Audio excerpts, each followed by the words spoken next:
4. 설교는 은혜와 감동이 있어야 한다. 1. 설교의 실제. 설교는 여인이 해산하는 고통을 느끼는 것과 같은 자리에서 설교해야 합니다. 정신을 전부 다 거기에 집중해야 된다는 것입니다. 설교 단상에 설 때는 해산부가 산실에 들어가는 느낌이 들어야 된다는 것입니다. 그 경지에 가면 준비가 필요 없습니다. 설교 내용이 문제가 아니고 그런 심정이 돼 있느냐가 문제입니다. 설교하는 시간은 어떤 사람을 천국에 들어가게 하느냐, 지옥에 들어가게 하느냐 하는 경계선이 된다는 것입니다. 지금까지 통일교회에 대해 궁금했는데 한번 가보자 하고 교회에 왔는데 그 설교가 뭐야? 그렇게 되면 그 한 사람을 완전히 모가지 자르는 것입니다. 공판장의 판사가 선고하는 그 시간보다 더 심각한 자리가 설교하는 자리입니다. 사람에게 있어서 제일 하기 힘든 것이 앞에 나와 말씀하는 것입니다. 사람들 앞에 나와 얘기를 하면 모든 사람이 주목합니다. 갑은 갑대로, 을은 을대로, 병은 병대로, 혹은 김씨면 김씨, 박씨면 박씨 등 자기들 나름대로 전부가 듣고 비판이나 판단을 한다는 것입니다. 그래서 여러 사람들 앞에 나와 말하는 사람은 참 힘들다는 겁니다. 교역자는 설교에 대한 것을 늘 보충하고 특히 교인들에게 필요하고 도움될 수 있는 것을 언제든지 공급해 주어야 됩니다.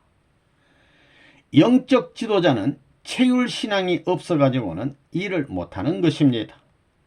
책을 봐가지고 설교 준비하고 책을 봐가지고 설교하고 그러는데 그 책 가운데 하나님이 있나요? 그렇지 않습니다. 하나님은 신령한 가운데 계시기 때문에 신령을 통하지 않고는 안 된다는 것을 여러분이 알아야 됩니다. 여러분이 설교할 때 그 제목으로 옛날에 한번 했다는 것을 식구들이 알면 기분 나쁘게 생각합니다. 그것은 사람이 추나 추동 사계절에 따라 변화를 느끼는 것과 같기 때문입니다. 아침이라고 해서 기분이 항상 좋은 것이 아닙니다. 아무 걱정 없는데도 유난히 우울한 날이 있다는 겁니다. 아침 햇살도 밝고 상쾌한 날씨인데도 자기 스스로 우울할 때가 있다는 겁니다. 그럴 때는 어떻게 해야 해결되느냐? 갑자기 이것을 변동시키는 자극적인 것이 없거든 더 우울한 자리로 찾아 들어가라는 것입니다. 이처럼 반대적일 수 있는 새로운 자극을 준다든가 혹은 그것을 극복할 수 있는 직접적인 새로운 자극을 일으켜서 보충해 나가야 합니다. 여러분이 해결 방안을 세워 하루하루의 생활을 조절해 나가지 못하면 앞으로 뭇 인간들의 심령을 지도할 수 없을 것입니다. 새로운 것을 제시해야 합니다. 어떻게 해서라도 자극을 주어야 합니다. 기도를 해서라도 보충해야 됩니다. 그래서 안 되면 생명을 걸고서라도 단판을 지어야 된다는 것입니다. 준비 못한 설교를 해가지고 은혜를 못 줄 때에는 안간힘을 다하고 안 되게 될 때는 돌아 들어와서 그저 대성통곡하는 시간이 있어야 된다는 겁니다. 부끄러운 겁니다. 자기의 부끄러움을 알아야 된다는 것입니다. 그래야 발전하는 것입니다. 아침밥을 먹을 때 새밥 먹지요.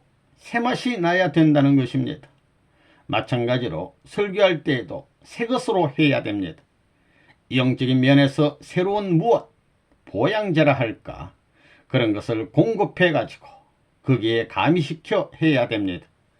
그렇지 않으면 조미료를 쳐서 신맛이라도 내고 짠맛이라도 내고 그렇지 않으면 쓴맛이라도 내가지고 새맛을 내야 합니다. 은혜를 못 주는 설교를 1시간 하고 왔으면 3시간 회개해야 됩니다. 여러분 그걸 알아야 됩니다. 설교를 잘못해 은혜 못 주고 그럴 때는 3배 이상 회개해야 됩니다. 한 생명을 위해 생명의 물을 주어야 되고 가꾸어 줘야 될 텐데 물을 준 것이 아니라 물을 빼앗고 땅을 뒤집어 놓고 왔다면 그 책임을 져야 됩니다. 그들이 돌아간 후에도 오늘의 말씀을 중심 삼아 가지고 은혜를 베풀어야 된다는 겁니다. 주일날만 되면 성경 어디를 볼까? 찬송가 나오너라, 성가 나오너라. 그래서는 안 됩니다. 그러지 말라는 겁니다. 사람들에 대한 산 재료를 중심 삼고 성경에서 그와 같은 역사를 빼가지고 그 사람의 일과 성경의 내용을 대조해 가면서 재미있게 설교를 하는 겁니다. 그러면 듣는 사람이 자기 일을 말하니까 홀딱 반하는 것입니다. 좋아하는 겁니다. 책 보고 하려고 생각하지 마십시오. 사람에게서 책도 나오는 것입니다. 사람 자체가 책의 원본이란 것을 알아야 됩니다. 교역자는 고생을 많이 해야 됩니다. 인생 수련을 많이 해야 됩니다. 불쌍한 노동자로부터 거지 혹은 고급 관리 혹은 권세권에 있는 자리까지 한때 경험하는 것도 필요합니다. 그래가지고 그런 상황을 중심 삼고 그런 때에 공적 입장에서 겪었던 사실 그런 걸 놓고 자기가 체험한 얘기가 실감이 나는 겁니다. 이 참 아버님의 설교. 선생님은 설교를 위해 기도하는 시간보다도 식구를 위해 기도하는 시간을 많이 갖습니다. 아버지, 이들을 이끌어 올려야 되겠는데 어떻게 합니까? 이것입니까? 저것입니까? 하고 정성을 모은 다음 마음의 명령대로 설교합니다. 선생님은 설교를 위해 준비를 해 본 적이 없습니다. 산 체험으로 사실을 말할 때는 모두 감동되지 않을 수 없는 것입니다. 한때 선생님은 함흥에서 굴을 뚫는 일을 했습니다. 배가 너무 고픈 가운데 일을 하니 꽃갱이를 움켜쥔 손이 올라가지 않고 정신마저 기진맥진해 있었습니다. 점심시간이다 하는 소리를 들었을 때 그 소리가 얼마나 반가웠는지 모릅니다. 그때의 그 밥을 먹기 위해 꽃갱이를 땅에 박고 돌아서는 그 순간의 기분, 선생님에게는 그와 같은 산역사의 재료가 헤아릴 수 없이 많습니다. 비참했던 복귀의 사연들이 나를 망하게 하는 것이 아니라 청사의 길이 빛날 자료임을 알아야 합니다.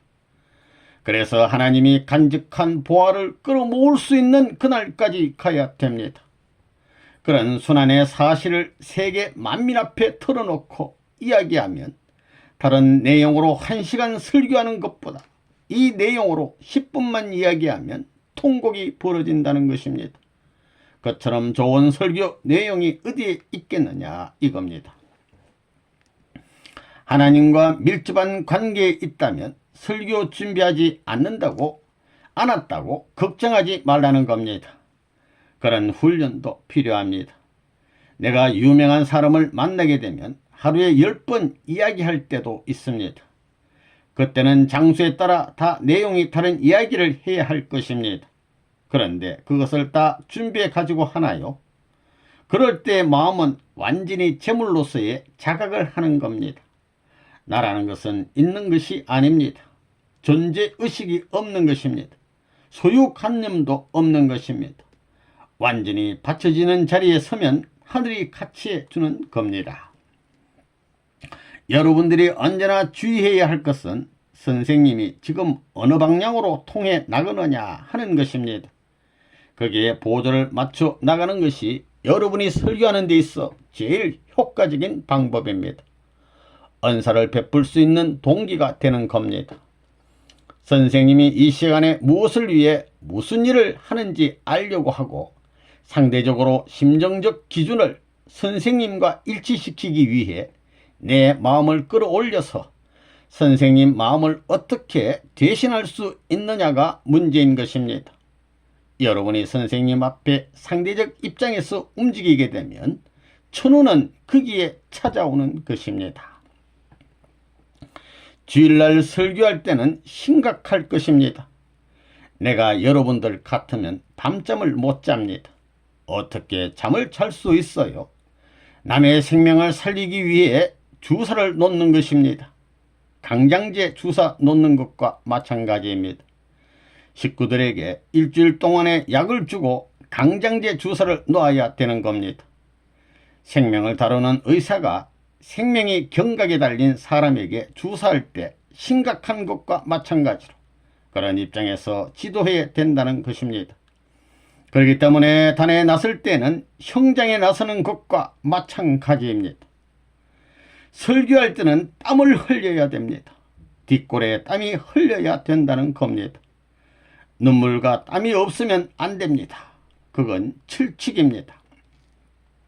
설교는 걱정할 필요가 없습니다. 선생님이 일생 동안 설교한 1,000여 권이 넘는 설교집이 있습니다.